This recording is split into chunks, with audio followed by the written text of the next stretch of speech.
আচ্ছা, একটা বিষয় একটু তোমরা দেখো যে আমি এই যে ক্লাস রেকর্ডের আগে তোমাদের যে গাইডলাইন গুলো বা ইন্ট্রোডাকশন যেটা থাকে, ইন্ট্রো যেটা থাকে, এটা কিন্তু অনেক গুরুত্বপূর্ণ তথ্য তোমাদের সাথে শেয়ার করি, কিন্তু এগুলো ক্লাসের পার্ট না বলে এটা কিন্তু রেকর্ডে থাকে না।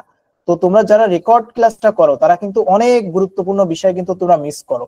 যেমন আমরা শুরুতেই যে আলোচনাগুলো তোমাদের সাথে করলাম, ঠিক আছে, আমি তোমাদের যে গাইডলাইন গুলো আমি তোমাদেরকে প্রোভাইড করলাম, তাছাড়া আমি যে তোমাদের সংবিধান নিয়ে একটা গুরুত্বপূর্ণ আলোচনা করলাম, তো এই বিষয়গুলো কিন্তু রেকর্ড ক্লাসে যায়নি।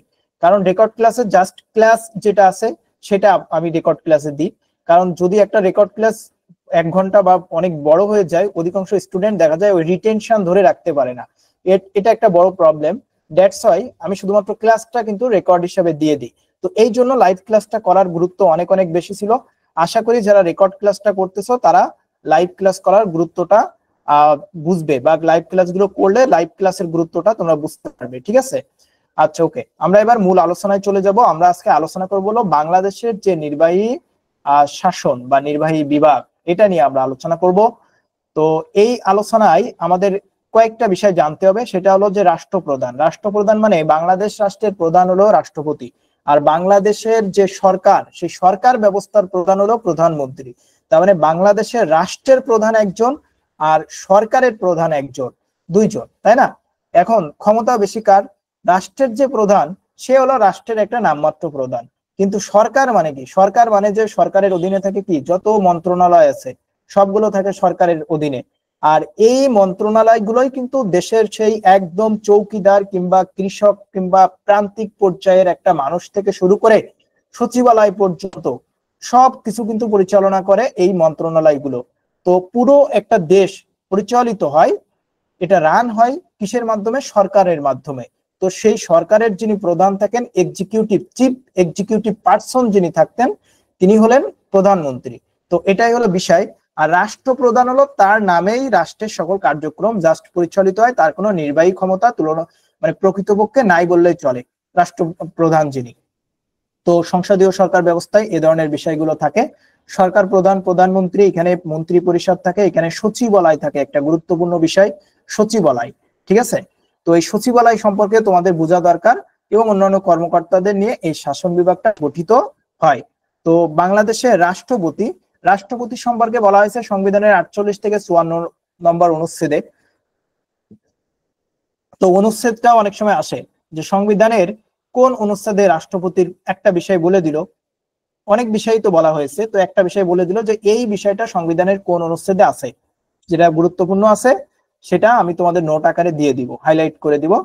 আর এভাবেও আসতে পারে যে রাষ্ট্রপতির যে গঠন কার্যাবলী বা রাষ্ট্রপতি সম্পর্কে সংবিধানের কোন ভাগে আলোচনা করা হয়েছে, এভাবে প্রশ্নটা আসতে পারে। যদি এভাবে প্রশ্নটা আসে তাহলে তোমাকে অবশ্যই উত্তর করতে হবে যে সংবিধানের 5ম ভাগে রাষ্ট্রপতি বিষয়ে আলোচনা করা হয়েছে, প্রধানমন্ত্রী বিষয়ে, মন্ত্রী বিষয়ে আলোচনা করা হয়েছে, আর সংসদ বিষয়ে আলোচনা করা হয়েছে সংবিধানের 4র্থ ভাগে। তো এগুলো গুরুত্বপূর্ণ প্রশ্ন, কারণ সাংবিধানিক বিষয় থেকে কিন্তু প্রশ্ন তোমরা পাবা। বঙ্গভবন হলো বাংলাদেশের রাষ্ট্রপতির বাসভবন, এটা হলো বঙ্গভবন, এটা হলো ঢাকার যে দিলকুশা এলাকা আছে ওখানে অবস্থিত। এটা পাকিস্তান আমলে গভর্নর হাউস নামে পরিচিত ছিল। স্বাধীনতা যুদ্ধের পর এটা নামকরণ করা হয়েছে বঙ্গভবন। রাষ্ট্রপতির মেয়াদ হলো 5 বছর। আর সংবিধানেই বলছে যে 2 মেয়াদের অধিক কেউ রাষ্ট্রপতি হতে পারবে না। সংবিধানে কি বলতেছে? কত নম্বর অনুচ্ছেদ? 50 নম্বর অনুচ্ছেদের 2 নম্বর উপধারা, ঠিক আছে? এটা মূলত ধারা না, সংবিধানের যেটাকে ধারা বলছে, এটাকে সংবিধানে যখন থাকে সেটাকে বলা হয় অনুচ্ছেদ। আর নর্মাল যেমন একটা আইন, যেমন আমি সাইবার সিকিউরিটি অ্যাক্ট, এখানে যে অনুচ্ছেদ যেটা সংবিধানে যেটাকে বলা হয় ওটাকে বলা হয় ধারা। তো এটার ব্যবহার বা এই টার্মের ব্যবহারের ভিন্নতা আছে। এখন বিষয় হলো এইখানে আমাদেরকে আবার একটা প্রতারণা ঢুকাই দিছে। প্রতারণা মানে দেখো কত সুন্দর করে বলতেছে যে 2 মেয়াদের অধিক কেউ রাষ্ট্রপতি হতে পারবে না। আচ্ছা, 2 মেয়াদের রাষ্ট্রপতি না, ও রাষ্ট্রপতি যদি 20 বছরও থাকে কারোর কোনো যায় আসে? রাষ্ট্রপতির কোনো তেমন কোনো ভূমিকা আছে বাংলাদেশের শাসনতান্ত্রিক ব্যবস্থায়? খুব একটা বেশি ভূমিকা নেই, ঠিক আছে? কোনো একটা সংকটকালীন সময় রাষ্ট্রপতি কিছুটা ভূমিকা রাখতে পারে, যেমনটা এখন একটা বিষয়ে রাষ্ট্রপতির কিছুটা ভূমিকা আছে, ঠিক আছে? কিন্তু নর্মালি যদি একটা সরকার থাকে এবং যদি একটা পার্লামেন্টারি সিস্টেম থাকে, যদি একটা মন্ত্রী পরিষদ থাকে, যদি ক্যাবিনেট থাকে, যদি পার্লামেন্ট থাকে, তাহলে রাষ্ট্রপতির খুব একটা বেশি ভূমিকা নাই। কিন্তু সংবিধানের কোথাও কিন্তু বলা হয়নি যে 2 মেয়াদের বেশি কেউ প্রধানমন্ত্রী হতে পারবে না। তো দেখছো যারা সংবিধান লিখেছে তারা জনগণকে কত সহজে কিন্তু বোকা বানিয়েছে, জনগণকে দেখিয়েছে যে দেখো আমরা কিন্তু অন্যান্য দেশের মতো 2 মেয়াদের বেশি, আমরা মার্কিন যুক্তরাষ্ট্রের মতো দেখো নিয়ম করে দিছি 2 বারের বেশি প্রধানমন্ত্রী রাষ্ট্রপতি হতে পারবে না। দেখছো আমরা কতটা লিবারাল, আমরা কারো স্বৈরতান্ত্রিক রাষ্ট্র ব্যবস্থা কায়েম করতে দিব না, স্বৈরাচারী হতে দিব না। কিন্তু বাংলাদেশের রাষ্ট্রপতি যদি 20 বছর থাকে কারোর কোনো যায় আসে না, দরকার ছিল যে প্রধানমন্ত্রী 2 বারের বেশি কেউ হতে পারবে না, কারণ প্রধানমন্ত্রী হলো এক্সিকিউটিভ যে বডি আছে, এই এক্সিকিউটিভ বডির চিফ এক্সিকিউটিভ পার্সন। আর যুক্তরাষ্ট্রেও এই নিয়মটা আছে, যুক্তরাষ্ট্রের সংবিধানে 2 বারের বেশি কেউ রাষ্ট্রপতি হতে পারবে না। তো তাদের ক্ষেত্রে যে শাসনতান্ত্রিক ব্যবস্থা বা যে এক্সিকিউটিভ বডির চিফ এক্সিকিউটিভ পার্সন হলো তাদের রাষ্ট্রপতি, তাই তাদের ক্ষেত্রে এটা পজিটিভ, কিন্তু আমাদের ক্ষেত্রে কিন্তু এটা বাস্তবিক অর্থে পজিটিভ না। ঠিক আছে, তোমাদেরকে ডিটেলসে শিখতে হবে, ডিটেলসে শিখলে অনেক প্রশ্ন থাকবে যেগুলো দেখবা ভাষা ভাষা তোমার মনে আসতেছে, কিন্তু তোমার ডিপ নলেজ থাকার কারণে তুমি ওই প্রশ্নটা না জানলেও রাইট আনসার করতে পারবা। আর তুমি এমসিকিউ পড়বা, তোমার ডিপ নলেজ নাই কোনো বিষয়ে, তুমি একটা জানা প্রশ্ন তুমি হেজিটেট হয়ে যাওয়া পরীক্ষার হলে যে আমি এটার কি রাইট আনসার করব। তুমি হয়তো পড়েছো কিন্তু মনে আসতেছে না, কিন্তু তোমার ডিপ নলেজ নাই একটা বিষয়ে, বা তোমার একটা ডিপ স্টাডি তুমি কোনো বিষয়ে করোনি, তুমি দেখবে একটা জানা প্রশ্ন ভুল করে আসবে, যে প্রশ্ন যে বিষয়টা তোমাদের মোস্ট অফ দ্য সেকেন্ড টাইমারদের আছে। মোস্ট অফ দ্য সেকেন্ড টাইমাররা, তোমরা আমাকে বলেছো, আমি তোমাদের প্রথম ক্লাসে শুনছিলাম যে তোমাদের কার কি প্রবলেম আছে একটু বলো, তোমরা বলছিলে যে ভাইয়া জানা প্রশ্ন ভুল করে আসছে। এটার কারণ হলো এই যে তোমরা কোনো একটা বিষয়ে ডিপ নলেজ নাই, ডিপ স্টাডি করোনি, বোঝো না। রাষ্ট্রপতিকে শপথ বাক্য পাঠ করান জাতীয় সংসদের স্পিকার, খুবই গুরুত্বপূর্ণ। রাষ্ট্রপতি যদি কোনো কারণে শূন্য হয়ে যায় পদ, তাহলে জাতীয় সংসদের যিনি স্পিকার থাকে তিনি রাষ্ট্রপতির পদ অলংকৃত করেন, যেমনটা করেছিল এই যে আব্দুল হামিদ, ইনি কিন্তু আগে স্পিকার ছিল। এর আগে তার আগে যিনি রাষ্ট্রপতি ছিলেন তিনি ছিলেন জিল্লুর রহমান, তো তিনি রাষ্ট্রপতি থাকাকালীন অবস্থায় মারা যায়, তখন এই যে আব্দুল হামিদ তিনি স্পিকার থেকে রাষ্ট্রপতি হন। পরবর্তীতে অবশ্য নির্বাচনের মাধ্যমে স্থায়ীভাবে তিনি রাষ্ট্রপতি ছিলেন 2 মেয়াদে। বর্তমানে বাংলাদেশের জাতীয় সংসদের ভোটারের মাধ্যমে সরাসরি রাষ্ট্রপতি নির্বাচিত হয়। এখন তোমার যদি প্রশ্ন আসে, তোমার এমসিকিউ আকারে প্রশ্ন আসলো বাংলাদেশের রাষ্ট্রপতি নির্বাচন হয় কোন পদ্ধতিতে, প্রধানমন্ত্রীর অর্ডারে, সংসদের অর্ডারে, জাতীয় সংসদের সদস্যদের ভোটের মাধ্যমে, নাকি গণভোটের মাধ্যমে, নাকি যেভাবে নির্বাচন হয় নির্বাচনের মাধ্যমে। তো তুমি যদি এতটুকু ইনফরমেশন না জানো তাহলে তোমার বেসিক নলেজের কতটুকু ঘাটতি আছে নিশ্চয়ই বুঝতে পারতেছো। সিম্পল একটা বিষয়, সংসদ সদস্যরা ভোট দিবে এবং যাকে আস্থাভাজন করবে তিনি সংসদের রাষ্ট্রপতি হবে। এখন এটা আবার সংসদের না, দেশের, কিন্তু এটার আবার খুব একটা বেশি কার্যকারিতা নাই, কারণ প্রধানমন্ত্রী যাকে চায় তিনি রাষ্ট্রপতি হয়। এটা হলো জাস্ট খাতা কলমে আছে, but de facto role is totally different from constitutional, যে কনস্টিটিউশনাল রুল অর থিওরি। ঠিক আছে, ডিফ্যাক্টো মানে কি, যেটা আইনের বাইরে যে হয়। আমাদের বাংলাদেশের ডিফ্যাক্টো রোল প্লে করে সব থেকে বেশি হলো পুলিশ প্রশাসন বা বাংলাদেশের যে এক্সিকিউটিভ যে বডি গুলা, তারা তারা ডিফ্যাক্টো রোল প্লে করে। এটা ডিফ্যাক্টো শব্দটা তোমরা হয়তো অনেকেই জানো, অনেকেই জানো না, মানে তোমার আইনত কোনো কিছু করার অধিকার নাই, বা তুমি এইখানে আইনত এই পদে না, কিন্তু তোমার পলিটিক্যাল পাওয়ার বা তোমার ইনফ্লুয়েন্স নিয়ে তুমি সেখানে মাতব্বরি করতেছো, এটাকে বলে ডিফ্যাক্টো রোল। আচ্ছা, রাষ্ট্রপতি পদত্যাগ করবে কার কাছে? স্পিকারের কাছে। তো এই যে রাষ্ট্রপতির পদত্যাগ চাওয়া হচ্ছে, তো তারপরেও এখানে একটা সাংবিধানিক জটিলতা তৈরি হয়েছে যে রাষ্ট্রপতি তো পদত্যাগ করবে, তাহলে কার কাছে তিনি পদত্যাগ পত্র জমা দিবে? স্পিকারের কাছে। কিন্তু এখন কি কেউ স্পিকার আছে? স্পিকার নাই।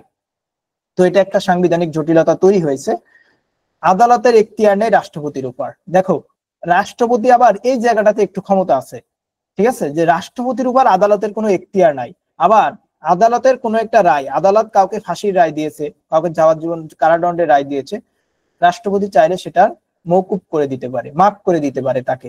ঠিক আছে, সো আদালতের উপরে হলো রাষ্ট্রপতির এই জায়গাটাতে একটা ক্ষমতা আছে, বা একটা বলা যায় যে নিয়ন্ত্রণ না, বাট সে চাইলে করতে পারে, কিন্তু সেই রাষ্ট্রপতি প্রকৃতপক্ষে মানে বাস্তবিক অর্থে এটা করতে পারে না। এটা জাস্ট আইনগতভাবে, বাট ডিফ্যাক্টো এটা আবার করতে পারে না। কেন করতে পারে না? কারণ আদালতের রায়টা বেশিরভাগ ক্ষেত্রে, সুপ্রিম কোর্টের রায়গুলো আসে পলিটিক্যাল ইনফ্লুয়েন্সে। যে দল ক্ষমতায় থাকে সেই দলের ইচ্ছা অনুযায়ী দেখা যায় বেশিরভাগ ক্ষেত্রেই সুপ্রিম কোর্ট থেকে রায়টা আসে। তো যেহেতু রায়টা সরকারের পজিটিভ থাকে, তো পজিটিভ থাকার কারণে রাষ্ট্রপতি ওইটাতে আর কখনো ভেটো দেয় না, কারণ রাষ্ট্রপতি তো নিয়োগ পাইছে প্রধানমন্ত্রীর সমর্থনে, প্রধানমন্ত্রীর ইচ্ছায়। তো এইরকম জটিলতা কিন্তু বাংলাদেশের আছে।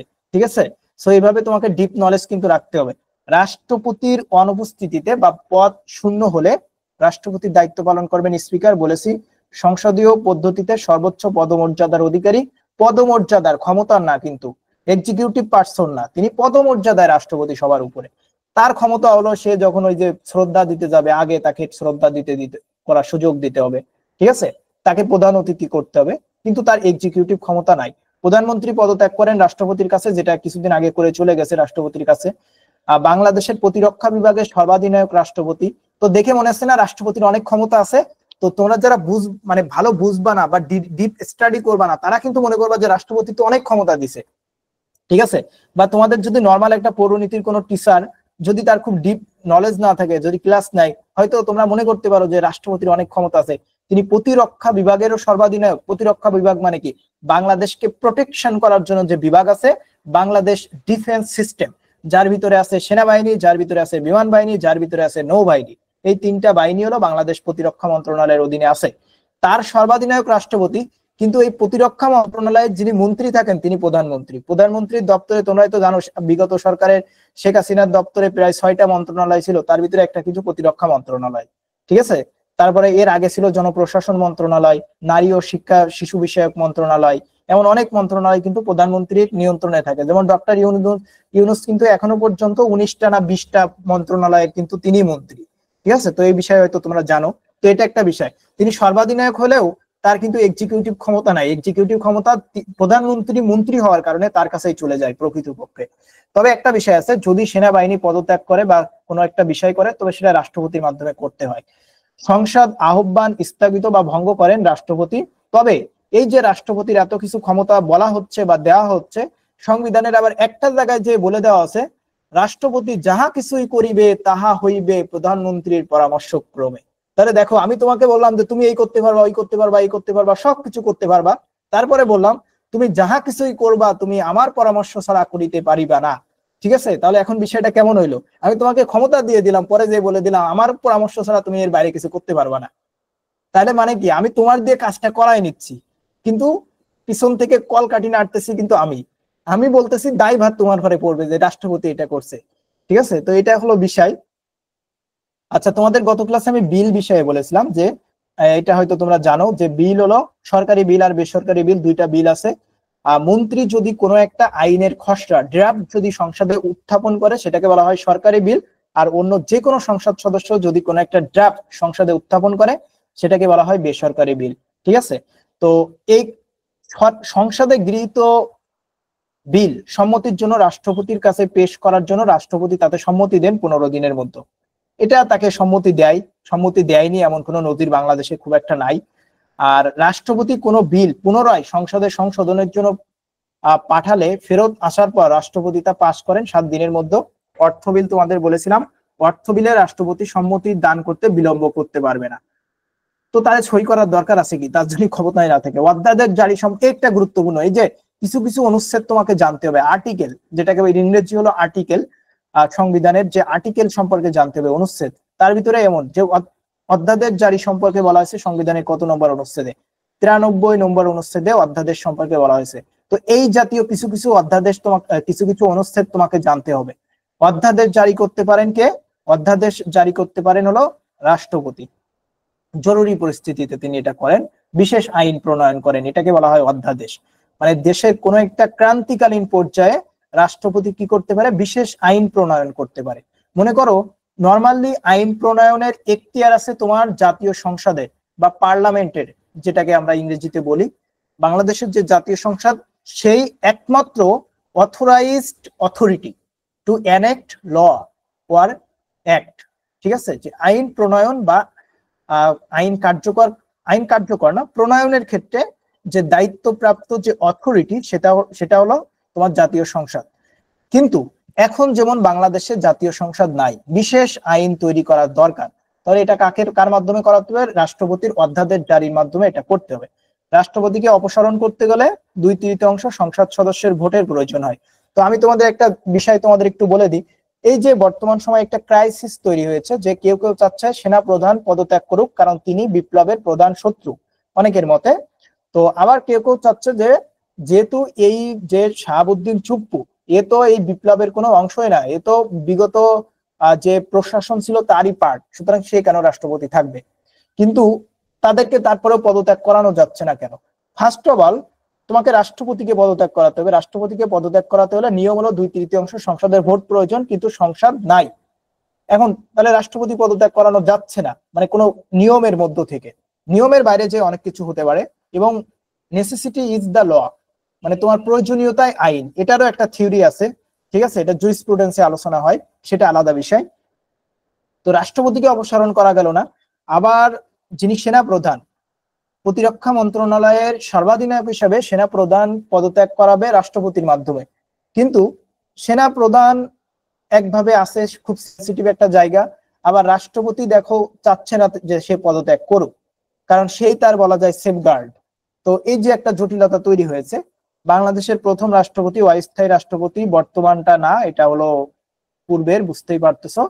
রাষ্ট্রপতির যে, এটা একটা গুরুত্বপূর্ণ ইনফরমেশন, রাষ্ট্রপতি বাংলাদেশে যেই হোক, তার যে নিরাপত্তার জন্য বিশেষ বাহিনী, সেটা হলো প্রেসিডেন্ট গার্ড রেজিমেন্ট আর স্পেশাল সিকিউরিটি ফোর্স, এসএসএফ।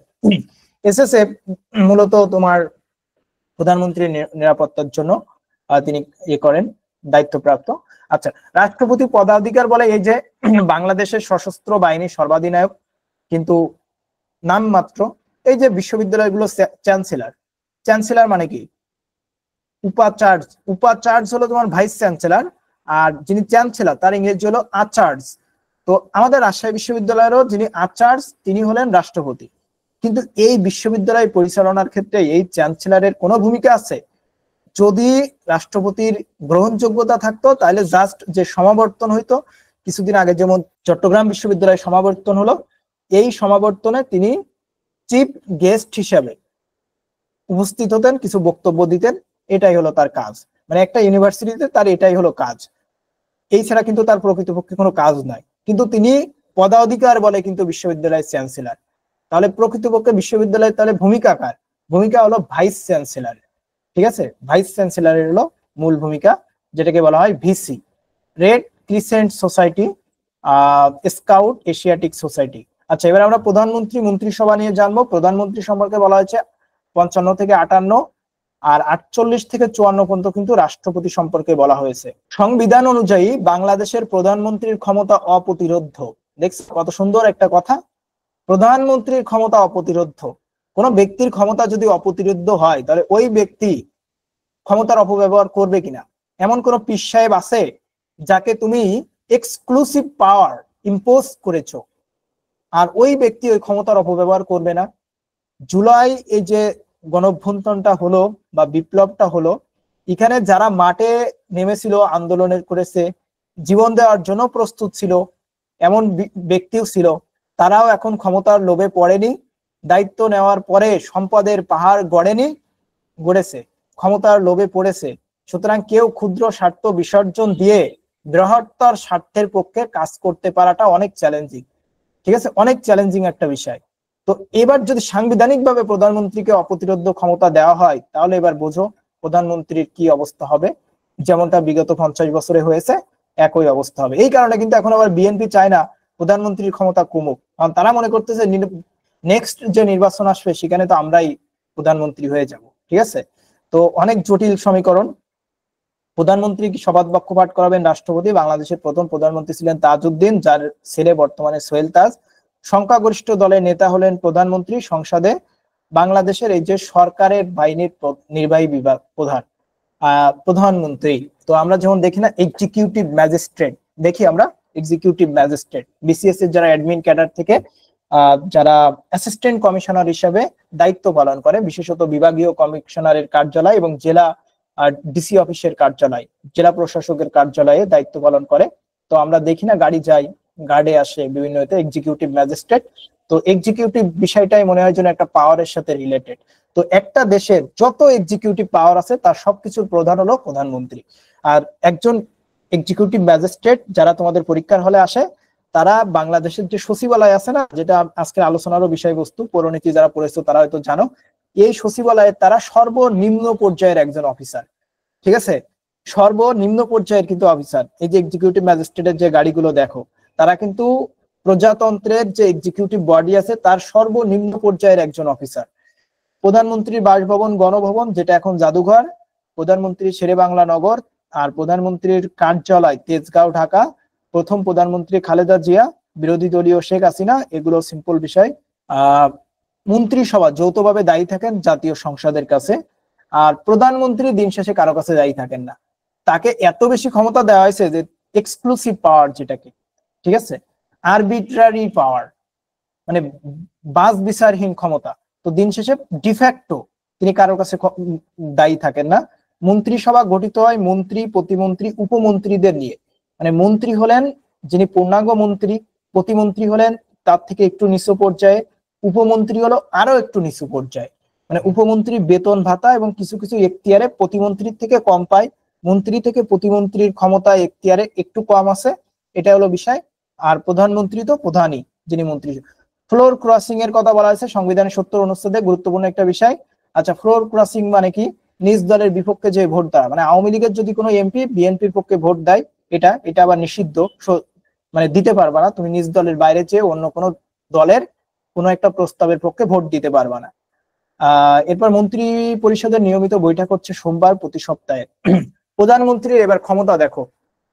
প্রধানমন্ত্রী যে অর্থনৈতিক পরিষদ, মানে অর্থনীতি, একটা দেশের অর্থনীতি তার নিয়ন্ত্রণে, যদিও মন্ত্রী থাকে কিন্তু প্রকৃতপক্ষে তার নিয়ন্ত্রণে। জাতীয় অর্থনৈতিক কাউন্সিলের তিনি প্রধান। বিনিয়োগ, অর্থনীতি সংক্রান্ত সব থেকে গুরুত্বপূর্ণ। এই যে বিডা আশিক, ঠিক আছে, এই যে আশিক বিডার চেয়ারম্যান। আর পদাধিকার বলে এগুলো তার প্রধানমন্ত্রীর কার্যালয়ের, এবং প্রধানমন্ত্রী এগুলোর এই কার্যালয়গুলো প্রধান, এবং তিনি মূলত এখানকার সর্বোচ্চ সিদ্ধান্ত গ্রহণকারী, ঠিক আছে। এবার আছে Bangladesh private public partnership, Bangladesh private public পার্টনারশিপের বিষয়, বাংলাদেশ অর্থনৈতিক কনসাল কর্তৃপক্ষ, বাংলাদেশ রপ্তানি, এই যে অর্থনীতির যা আছে সবকিছু, এনজিও, ব্যুরো, জাতীয় গোয়েন্দা সংস্থা। জাতীয় গোয়েন্দা সংস্থা বাংলাদেশে হয়তো দুইটা গোয়েন্দা সংস্থা আছে, তোমরা হয়তো জানো, একটা হলো ডিজিএফআই আর একটা হলো এনএসআই, ঠিক আছে। তো এগুলো মূলত সব প্রধানমন্ত্রীর কার্যালয়ের অধীনে পরিচালিত হয়। বিশেষ নিরাপত্তা বাহিনী, গভর্নেন্স, এই যে বিষয়গুলো।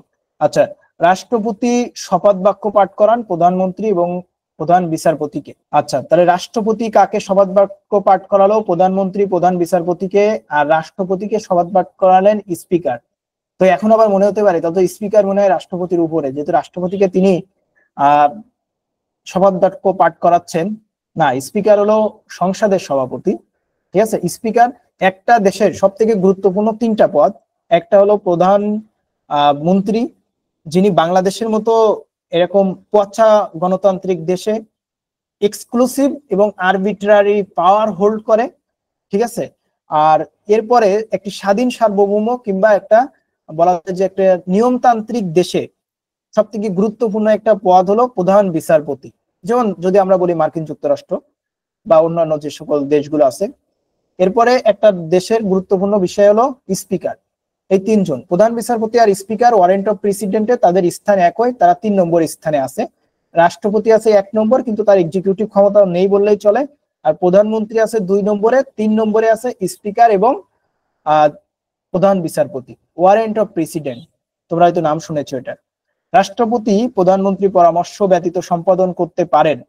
প্রধান বিচারপতি নিয়োগ, এই যে সাংবিধানিকভাবে বলছে যে প্রধানমন্ত্রীর পরামর্শ ব্যতীত, মানে সবকিছুই বলছে যে তুমি প্রধানমন্ত্রীর পরামর্শ ব্যতীত করবা, কিন্তু কয়েকটা কাজ তুমি করতে পারবা প্রধানমন্ত্রী বিচারপতি ছাড়া, প্রধানমন্ত্রী পরামর্শ ছাড়া। সেটা হলো এই যে বিচারপতি নিয়োগ আর প্রধানমন্ত্রীর নিয়োগ। তো প্রধানমন্ত্রী নিয়োগ আবার প্রধানমন্ত্রী পরামর্শ কেমনে করবে, এটা একটা বিষয়। কারণ প্রধানমন্ত্রী তো যারা জাতীয় সংসদের সংখ্যাগরিষ্ঠ তাকেই প্রধানমন্ত্রী পদ পেলো।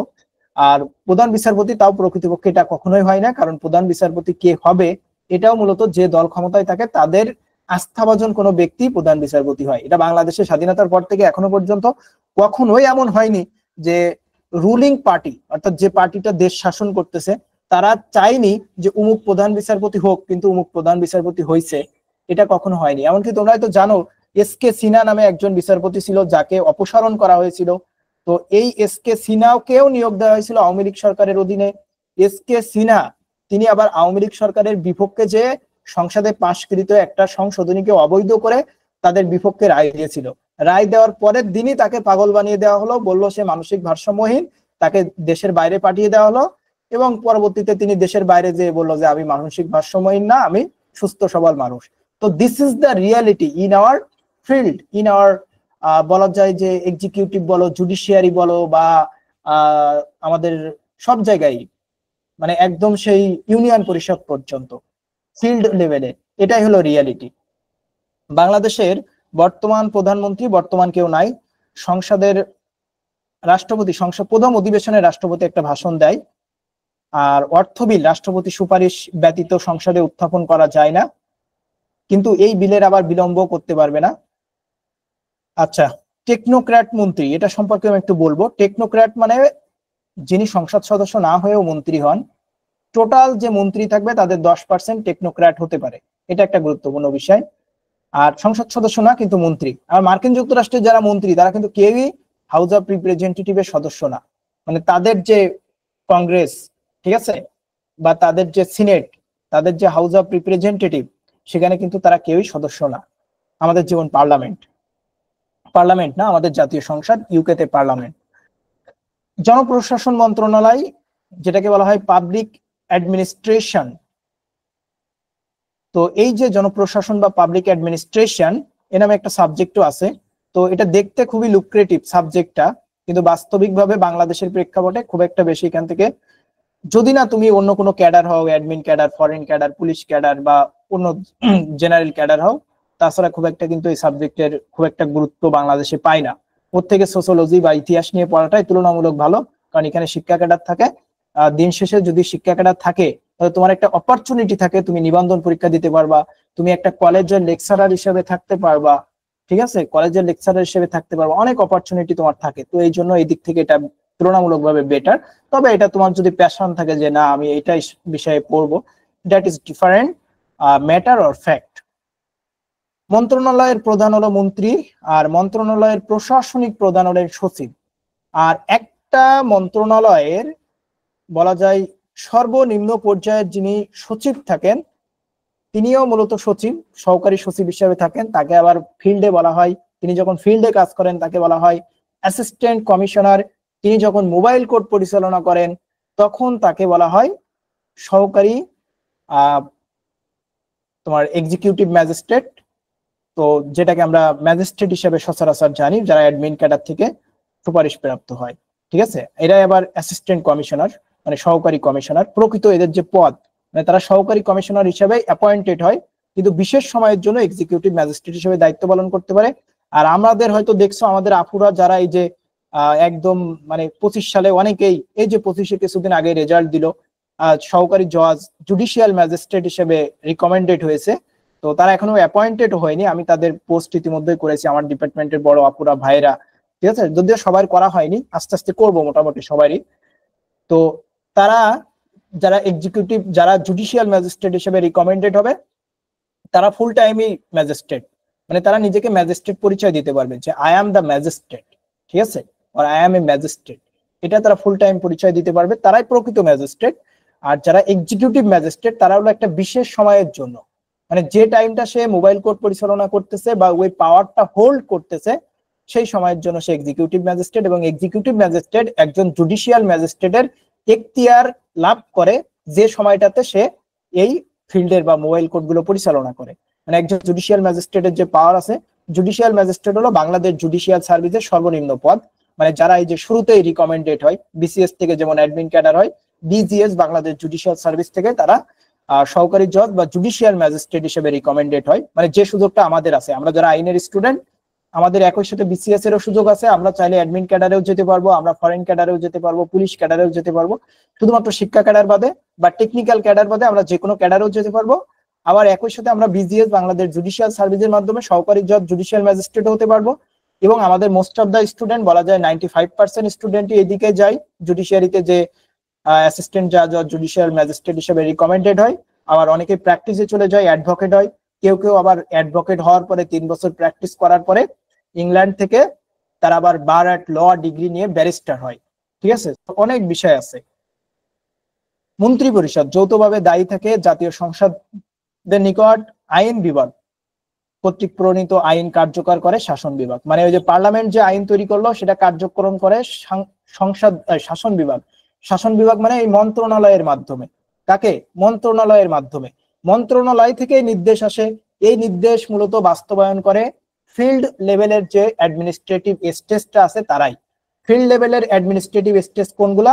একটা হলো বিভাগীয় কমিশনারের কার্যালয়, যেটা বিভাগ কেন্দ্রিক, ঠিক আছে। আর একটা হলো ডিসি, জেলা প্রশাসকের কার্যালয়। আর একটা হলো ইওনো, উপজেলা যিনি নির্বাহী অফিসার থাকেন। এই তিনটা হলো ফিল্ড লেভেলের। আবার এই যে ব্যক্তিগুলো যদি কেউ মন্ত্রণালয়ে দায়িত্ব পালন করে তাদেরকে সচিব বলে। আর ওই ব্যক্তিটা যখন ফিল্ডে এসে কাজ করতেছে, যেমন ওই ব্যক্তি যখন মনে করে একজন সচিব, যুগ্ম সচিব, তিনি মনে করো যখন ফিল্ডে এসে কাজ করতেছে তখন তাকে বলতেছি আমরা ডিসি, জেলা প্রশাসক বা ডিস্ট্রিক্ট কালেক্টর বা ডিস্ট্রিক্ট কন্ট্রোলার, অনেক কিছু আমরা বলি। তো এই যে ডিসি যাকে বলি তিনি কিন্তু মূলত একজন সচিব এবং তিনি একজন যুগ্ম সচিব পদমর্যাদার ব্যক্তি মোস্ট অফ দা ক্ষেত্রে। তো তিনি যখন মন্ত্রণালয় থাকে তাকে সচিব বলে, আবার যখন ফিল্ডে কাজ করে ডিসি বলে।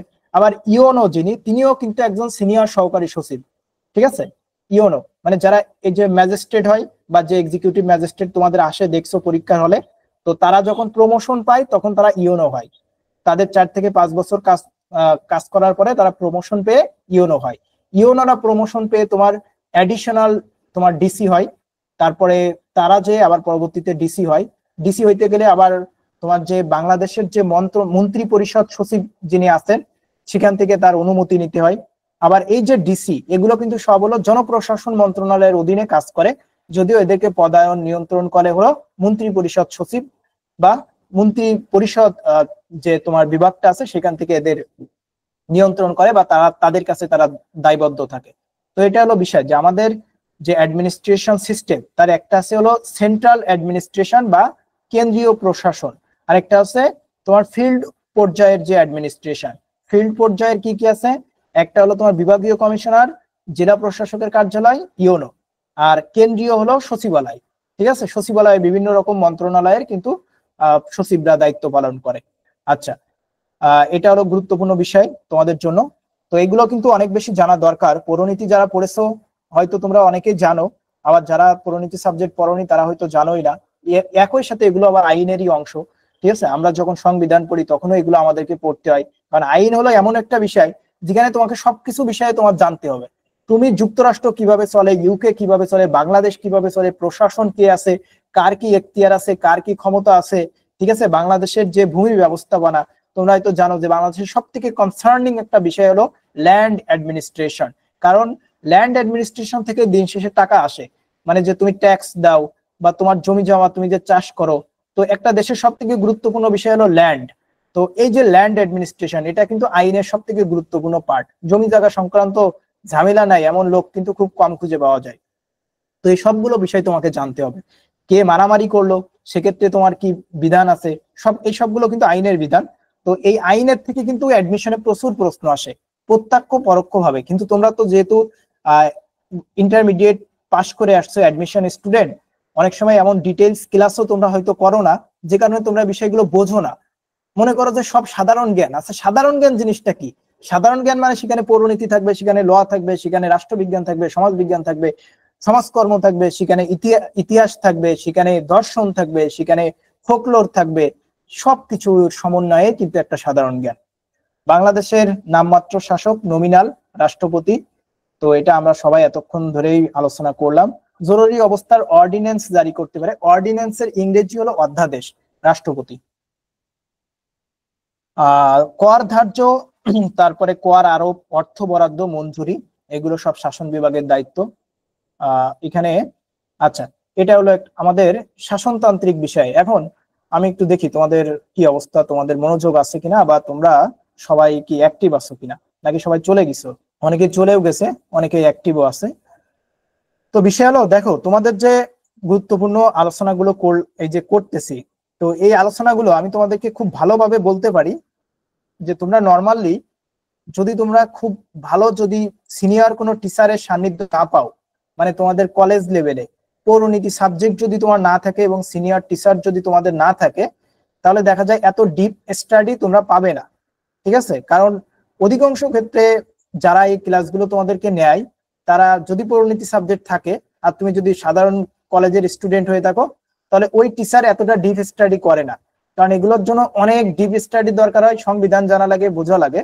তো তোমরা কিন্তু এইখানে একটা ডিপ নলেজ, এখান থেকে তোমাদের একটা অপরচুনিটি আছে, কিন্তু এই সুযোগটা মোস্ট অফ দা স্টুডেন্টই নিচ্ছ না। তো এটা একটা বিষয়। তো যারা রেগুলার ক্লাস করতেছো তারাই হয়তো কিছু সংখ্যক করতেছো। তো যাই হোক, যারা ক্লাস করতেছে না কিছু তো করার নাই। আর তোমাদের যদি রেসপন্সটা ভালো না থাকে, তাহলে আমিও আসলে 2-5 জন স্টুডেন্টকে নিয়ে লং টার্মে মানে এই ক্লাসগুলো আমার পক্ষে দেওয়াও অনেক অনেক বেশি টাফ হয়ে যাবে। এই জন্য অনেক বেশি টাফ হয়ে যাবে, কারণ আমাকে এই যে 1 তারিখ থেকে ফুললি পেইড ব্যাচে আমাকে ফোকাস দিতে হবে। আমার যারা ইনস্ট্রাক্টর আছে তারাও পেইড ব্যাচের দিকে ফোকাস দিবে। সো তখন দেখা যায় আমি এই ক্লাসগুলো নিতে পারবো না। কিন্তু তোমাদের একটা কথা বলি, তোমরা যদি 100+ স্টুডেন্ট রেগুলারলি ক্লাস করতে পারো, তাহলে দেখা যায় তোমাদেরকে আমি যে কোনো ওয়েতে এই বিষয়টা তোমাদের রানিং রাখবো, যেন তোমরা মাঝে মধ্যে এই ধরনের ক্লাস পাও, গাইডলাইন গুলো পেয়ে যাও। তার জন্য আমি সবসময় তোমাদের এটা কন্টিনিউয়াসলি তোমাদের পরীক্ষার আগ পর্যন্ত রানিং রাখার চেষ্টা করব। আর এমনটা না যে তোমাদের সাথে আলোচনা হবে না, তোমাদের সাথে অবশ্যই আলোচনা হবে যে কোনো গাইডলাইন সংক্রান্ত বিষয়ে। তোমাদের মাঝে মাঝে লাইভ সেশন হবে, কিন্তু তোমাদের পার্টিসিপেন্ট যদি এমন কম থাকে তাহলে দেখা যায় কন্টিনিউয়াসলি যে লাইভ সেশন যেটা, এটা কন্টিনিউ করা অনেক অনেক বেশি টাফ হয়ে যাবে। কারণ আমাদের যেহেতু 1 তারিখ থেকে ফুল পেইড ব্যাচে আমরা ফোকাস করব, তখন আর তোমাদের এদিকে যদি সেইভাবে থাকতো তাহলে দেখা যায় আমি এখানে তোমাদের আমার কিছু ইনস্ট্রাক্টরদের দিয়ে ক্লাস নেওয়াতাম। কিন্তু যেহেতু তোমরা এখন দেখো মাত্র 22 জন স্টুডেন্ট ক্লাস করতেছো, তো এটা তো আসলে কি বলা যায় যে এর জন্য তো আমি একটা ইনস্ট্রাক্টরকে বেতন দিয়ে ক্লাস করানো তো অনেক অনেক টাফ হয়ে যায়। এখানে যে লেকচার শিটের যে বিষয়গুলো, সময়ের একটা বিষয়, সবাই ইউনিভার্সিটির স্টুডেন্ট, তো তাদের তো সময়টা তো অনেক অনেক বেশি গুরুত্বপূর্ণ, তাই না? তো যাই হোক, এটা হলো বিষয়। শেষ মুহূর্তে কারো কোনো প্রশ্ন থাকলে একটু প্রশ্নটা করো, আর যদি প্রশ্ন না থাকে আমরা আজকের ক্লাসটা এই পর্যন্ত শেষ করব। আমি তোমাদের মাইক্রোফোনটা একটু অন করে দিচ্ছি। কারো কোনো প্রশ্ন থাকলে আমাকে একটু জানাতে পারো। ফার্স্ট পিডিএফ দিয়ে দিব, পিডিএফ পরবর্তী ক্লাসটা নিয়ে পিডিএফটা দিয়ে দিব। টেলিগ্রাম গ্রুপে, যারা টেলিগ্রাম গ্রুপে আছো তারা পিডিএফ পাবা। সংবিধানের কিছু গুরুত্বপূর্ণ আর্টিকেল বলে দিতে চাইছেন? আর্টিকেল এইখানে যেমন উল্লেখ করে দিলাম, হ্যাঁ আর্টিকেল এই যেমন তোমাদের যেগুলো আমি হাইলাইট করে দিছি এইগুলা পড়লেই হবে। যে তোমার অধ্যাদেশ জারি করতে পারবে কোথায়, তারপরে প্রধানমন্ত্রীর বিষয়ে আলোচনা করা হয়েছে সংবিধানের কোন পার্টে, রাষ্ট্রপতির বিষয়ে কোন পার্টে আলোচনা করা হয়েছে, এইগুলা থেকে তো প্রশ্ন আসে। বিগত সালে প্রশ্নগুলো দেখো, এখান থেকে প্রশ্ন আসে। রাজশাহী ইউনিভার্সিটিতে তো আইন বিষয়ে প্রশ্ন থাকেই। না, রেগুলারলি ক্লাস করা টাফ হবে না, রেগুলারলি এই জন্য ক্লাস করা টাফ হবে না কারণ দেখো আমরা যখন পেইড ব্যাচে আমাদের রুটিন অনুযায়ী ক্লাস হবে, তখন ওখানে প্রচুর প্রতিনিয়ত ক্লাস নিতে হবে। আবার তোমাদেরকে ক্লাস আমি আপলোড দিয়ে দিব, ঠিক আছে? তোমাদেরকে ক্লাস আপলোড দিয়ে দিব। তবে আমি তোমাদেরকে কিন্তু একটা কথা বারবারই বলছি, তোমরা যারা মন থেকে চাচ্ছ যে আমি সেকেন্ড টাইমে শেষ দিন পর্যন্ত থাকবো, তোমাদের জন্য আমি যে কোনো ওয়েতে তোমাদের সফল করার জন্য আমি তোমাদের সাপোর্ট প্রোভাইড করব, ঠিক আছে? যে কোনো ওয়েতে তোমাদের সাপোর্ট প্রোভাইড করব, সেটার নিয়ে তোমাদের উদ্বিগ্ন হওয়ার কিছু নাই। আর তোমাদের আরো একটা কথা আমি বলেছিলাম যে তোমাদের যাদের সামর্থ্য থাকবে তারা তোমরা পেইড ব্যাচের সাথে থাকবা, কারণ সামর্থ্যবানরা তোমরা কেন চাইবা যে আমি মানে র্যান্ডমলি একটা প্রস্তুতি নিই? এখানে দেখো আমি যে প্রথমে যে আশাটা নিয়েছিলাম, আমি ভাবছিলাম হয়তো তোমরা অ্যাটলিস্ট 100 থেকে 150 স্টুডেন্ট রেগুলারলি ক্লাস করবা, কারণ গ্রুপে জয়েন করেছো তোমরা প্রায় 850 জন স্টুডেন্ট। তো তার মধ্য থেকে যে মাত্র 100 জন স্টুডেন্টই রেগুলারলি ক্লাস করবা না, এটা কি প্রত্যাশা হয়? তো আমি তোমাদের শুরুতে যারা গ্রুপে ছিলে হয়তো জানো যে আমি তোমাদের কত বেশি মোটিভেট করছি যে তোমরা ক্লাসগুলো করো, রেগুলারলি প্রস্তুতি নাও, সিরিয়াসনেস রাখো তোমার ভিতরে, তুমি ডেডিকেশন দাও, তুমি লেগে থাকো, কারণ লেগে থাকা ছাড়া দিন শেষে তোমার সফলতা আসবে না। তুমি যতই তোমার ভিতরে স্বপ্ন দেখো, দিন শেষে পড়ার জায়গাটা থেকে যদি তুমি বেস্ট এফোর্টটা না দিতে পারো, তুমি দিন শেষে সফল হবে না। এই বিষয়টা আমি তোমাদের কত কত কত বেশি তোমাদের হাইলাইট করেছি, তারপরেও দেখো ক্লাস করতেছো মাত্র এখন 20 জন। তাহলে এই জন্য তো আমি কন্টিনিউয়াসলি ক্লাস দিতে পারবো না, কিন্তু আমি তোমাদেরকে গাইডলাইন আকারে হোক বা মাঝে মাঝে লাইভ সেশন হোক আমি তোমাদেরকে দিব, এবং ট্রাই করব যে আমি ফ্রি টাইম পালে তোমাদের সাথে থাকার জন্য। কিন্তু আমি তোমাদের এতটুকু রিকোয়েস্ট করব, যদি তোমার সামর্থ্য থাকে বা যদি সামর্থ্য নাও থাকে, সেক্ষেত্রে আমার সাথে কথা বলো, ঠিক আছে? সেটাও পরের বিষয়।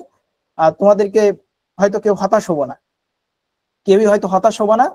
তোমরা তারা পেইড ব্যাচে থেকো, কারণ পেইড ব্যাচে তোমাদের এমন, আমি যেমন তোমাদেরকে এখন ক্লাসটা আলোচনা করলাম, এভাবেই তোমার প্রত্যেকটা ইংরেজি যারা ইনস্ট্রাক্টর আছে, জিকে যারা আছে, বাংলা আছে, ডি ইউনিটের অবাণিজ্যতে ম্যাথ আইকিউ যা আছে সবকিছু এভাবে তোমাকে আলোচনা করা হবে, তোমাকে হাতে কলমে ধরিয়ে বুঝিয়ে দেওয়া হবে। তোমাকে লাইভ সেশনেও তোমাকে এভাবেই কিন্তু বিষয়গুলো নিয়ে আলোচনা করবে। প্রবলেম থাকলে তুমি তাদের সাথে সমাধান করে নিতে পারো। আচ্ছা, যাই হোক, তো এই পর্যন্ত আমাদের আজকের ক্লাসটা রাখবো। আর কারো কোনো প্রশ্ন থাকলে সবাই একটা করেই প্রশ্ন করবা, তার বেশি না, কিন্তু আমরা থাকবো এখন 10টা বাজে 3, 10টা 5 পর্যন্ত, মানে 2 মিনিট।